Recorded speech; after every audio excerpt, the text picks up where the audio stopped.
A new art exhibit opened last week in the Ann and Ellis Johnson Gallery, which is part of the Jessye Norman School of the Arts. The works displayed comprise the inaugural exhibition of local artist Dr. Tina Whitehouse. Take a look. Oil on canvas, 90% of the time. I do oil on board sometimes. I've done some acrylics, but my passion is oil on canvas.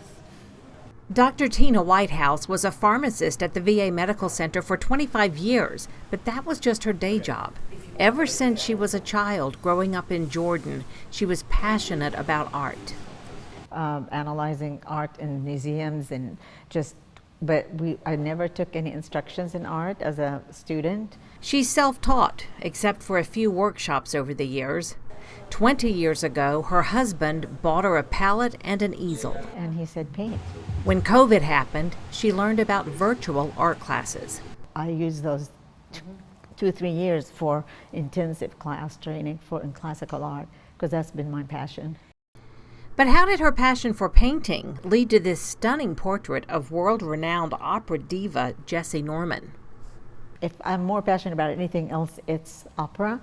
I loved opera all my life, and I was on the opera board here, so I've met her in person and saw her in a couple of concerts, and she stole my heart. She's has the most beautiful, commanding presence and voice, and she is well known all around the world. In Paris, people know her more than they know her in Augusta. So I saw this photo of her, and I remember her as a person, so I wanted to paint her, and I did render that painting just because I love her.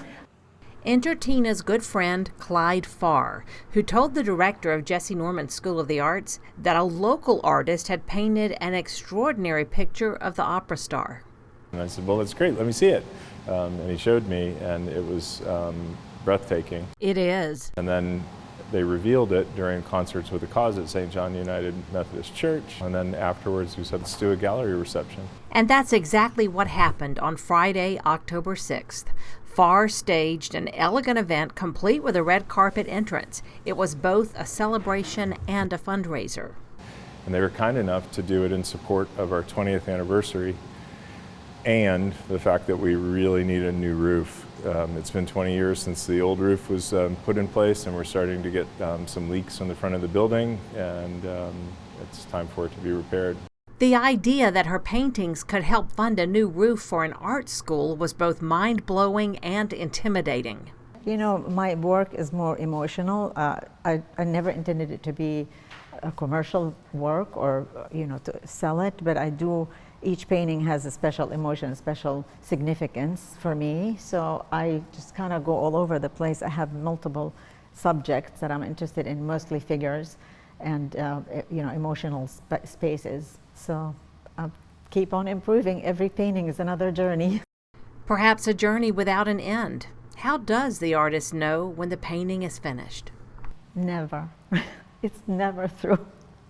So I have to be peeled away from my paintings. As you see, I brought my palette now, and I'm working on something. I'm not going to say which one it was. There's always more things to explore in a painting, and every painting, like I said, is a journey of exploration. And you learn. It's a whole world of color that reveals itself. It's amazing. I think anybody should try it. The folks who run the art school feel the same way, that art should be accessible to everyone. We believe that the curriculum, the academic support, the nurturing time in a safe environment with professionals, with professional artists, gives kids an edge in the world that they wouldn't have otherwise, and it's all free.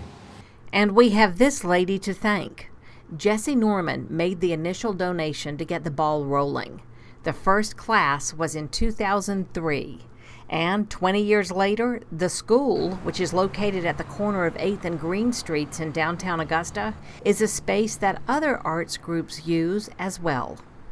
Thank you for mentioning that. I'm particularly proud of the fact that we really believe that the Jessye Norman School of the Arts is a community asset, and that it can be used by the rest of the community. And if you come to our building anytime between 9 a.m. and 10 p.m. almost any day, you'll see the building in use. You can see Tina Whitehouse's inaugural exhibit for yourself at the Jessye Norman School of the Arts. It's in the Ann and Ellis Johnson Gallery, which is open Thursdays, Fridays, and Saturdays from noon until 3 p.m. Enter on 8th Street. The exhibit will be up through the end of October. Coming up next, a coach who doesn't quit when the school bell rings. Up next, this month's Giving Your Best winner is passionate about baseball and the opportunities it can offer high school players. Meet Joseph Nero after the break.